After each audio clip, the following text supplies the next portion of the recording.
Assalamu alaikum wa rahmatullahi wa barakatuh. Welcome back to a new video. In this video, I'll be talking about a topic that I love so much and that I haven't been talking about for quite a long time. It's about the perfect preservation of the Quran. Now, some Christians might be asking, hasn't this been debunked already? Well, only when you are watching Alice in Wonderland. But let's get back to the real world. We have this guy whose name is Chris from Speaker's Corner. Recently, he has been posting lots of videos on the topic of the preservation of the Quran. And a couple of days ago, he uploaded a video response to Brother Farid. Let's see what this guy has got. Maybe he has got some good arguments against the perfect preservation of the Quran. Take it away, Farid. Now, it's important to keep in mind that what are ahruf and what are qira'at, right? So, first of all, what you need to know is through mutawatir reports, there are multiple mass transmitted reports from Rasulullah ﷺ that says that the Quran was revealed in 7 modes. So keep in mind, Farid is trying to explain how these qira'at, these changes in the Quran, are definitely not mistakes. They are 100% not mistakes. Even if it's just tiny little changes in the dot that change the whole meaning, like in this example right here in the Arabic, it's still definitely not a mistake. Well, first of all, I don't understand the purpose of the interruption. Did you just interrupt Farid to say, well, Farid wants to say that these are not mistakes, ha ha ha, as if this silly laughter proved anything at all? Secondly, in the example on the screen, there isn't any dot. This variant has nothing to do with dots. But yeah, some Christians who are not well educated on this topic want to pretend in front of their audience that they are. Let's keep watching. Right? And basically, Rasulullah ﷺ had the Quran revealed to him in 7 modes to make the Quran easier to recite. And we're going to get to that. So did David Wood discover the 7 modes, the aruf, that you can find in multiple hadith? No, of course he didn't. But the overwhelming majority of Muslims do not know about this esoteric little treasure, and people do want to know why Muhammad decided to reveal the Quran in 7 different ways. Is this something that really makes sense? That seems very odd, and there better be a good explanation. Otherwise, I'm going to take the simplest Occam's razor, you might say, explanation and say, this is simply just mistakes that have been introduced through the passage of time due to the fact that the Uthmanic reading was open to interpretation. Okay, let's stop here. And this is what I find interesting about this guy, and you'll see this pattern throughout the video. Farid explains something. Then he asks Farid to explain the very same thing he has just explained. For example, Farid gave an explanation as to why the Quran was revealed in 7 different modes. Rasulullah ﷺ had the Quran revealed to him in 7 modes to make the Quran easier to recite. And we're going to get to that. You may not like these explanations, fine, but you should address them.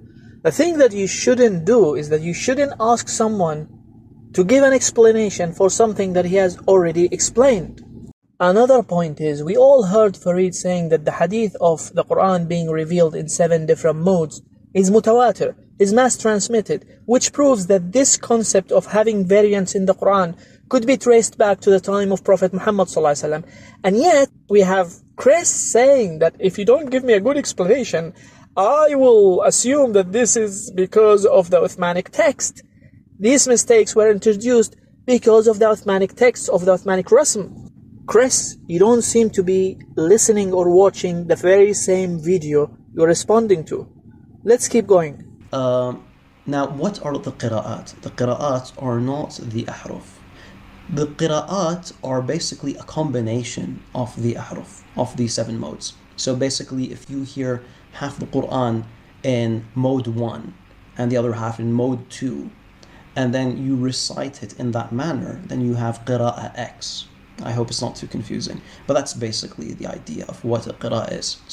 It's just basically a combination of the modes. So Farid comes up with this little diagram where he tries to explain that the qira'at and the aruf are not the same thing. They are different from each other.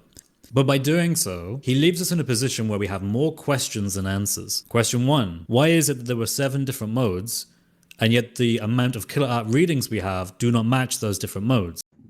Well, this is very embarrassing, Chris. It's very clear that you did not understand a single word that Farid was saying. If you did, you wouldn't have asked this very silly question. Farid is saying that the qira'ah is a combination of ahruf, and Chris is asking, then why doesn't the number of qira'at match the number of ahruf? Is it strange? Is it strange that the number of qira'ah, which is a combination of ahruf, does not match the number of ahruf? Let's see. I'll make it easy for you guys. Let's assume that we have one surah, and this surah consists of 10 words, and each word is read in 2 different modes. So how many modes do we have now? 2 modes. How many combination of these 2 modes can we create? Can we only create 2?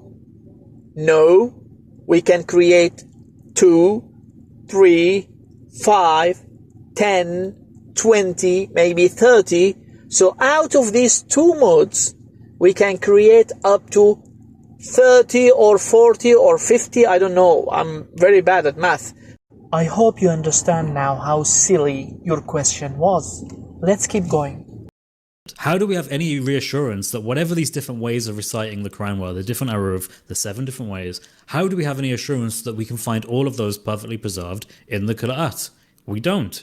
We have no idea of this sort of thing. In fact, it seems likely that wherever there's variance in the ayah of disagreement that the scholars debate about, it seems likely that not in a single case, as far as I am aware, where we have good reason to say, yeah, all these go back to Muhammad. Muhammad said all 7 of these different recitations.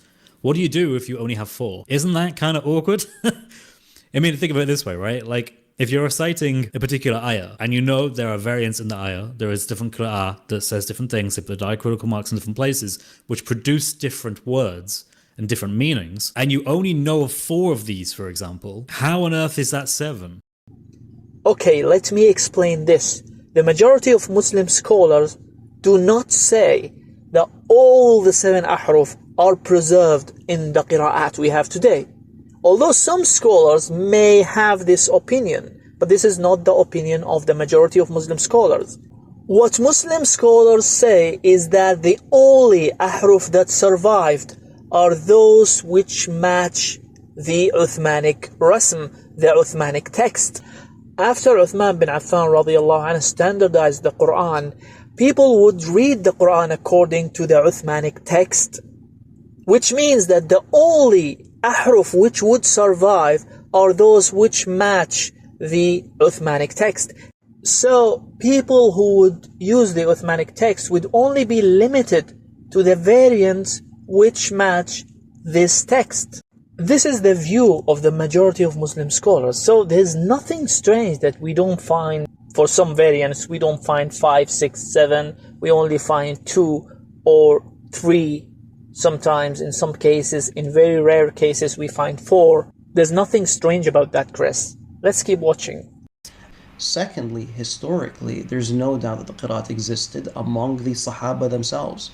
So is it possible that the Sahaba completely forgot how to recite the Quran in one generation? We're not even talking about the Quran as a whole. At the moment, I'm just speaking about Al-Fatiha. Is it possible for the Sahaba to have completely forgotten how to recite the Fatiha? I mean, that's something that's simply too hard to swallow.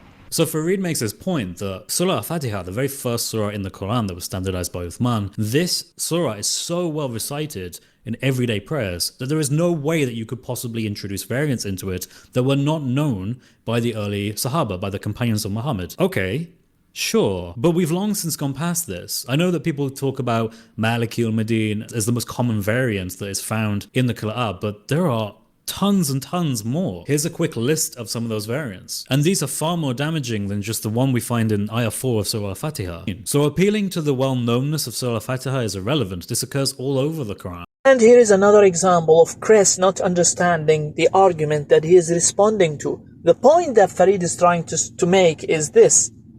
Those variants existed during the time of Prophet Muhammad ﷺ, and they existed during the time of the Sahaba. And he gave a very good evidence to prove that. The variants in Surah Al-Fatiha. Surah Al-Fatiha is recited more than 15 times by every single Muslim every day. So there is no way that this variant in Surah Al-Fatiha was introduced because, as Chris said, people were not able to read the Uthmanic text because there were no dots, there were no diacritical marks, and they got confused. This evidence shows that the concept of having variants in the Quran existed during the time of Prophet Muhammad ﷺ and during the time of the Sahaba. Farid is not saying that the only variants we have is this in Surah Al-Fatiha. You need to pay attention next time, Chris. Now, for the purpose of not making this video very lengthy, let's stop here. And in the second part, inshallah, we'll address the other points he made about Ibn al-Jazari and the Tawatur of the Quran. Thank you so much for watching. Wassalamu alaikum wa rahmatullahi wa barakatuh.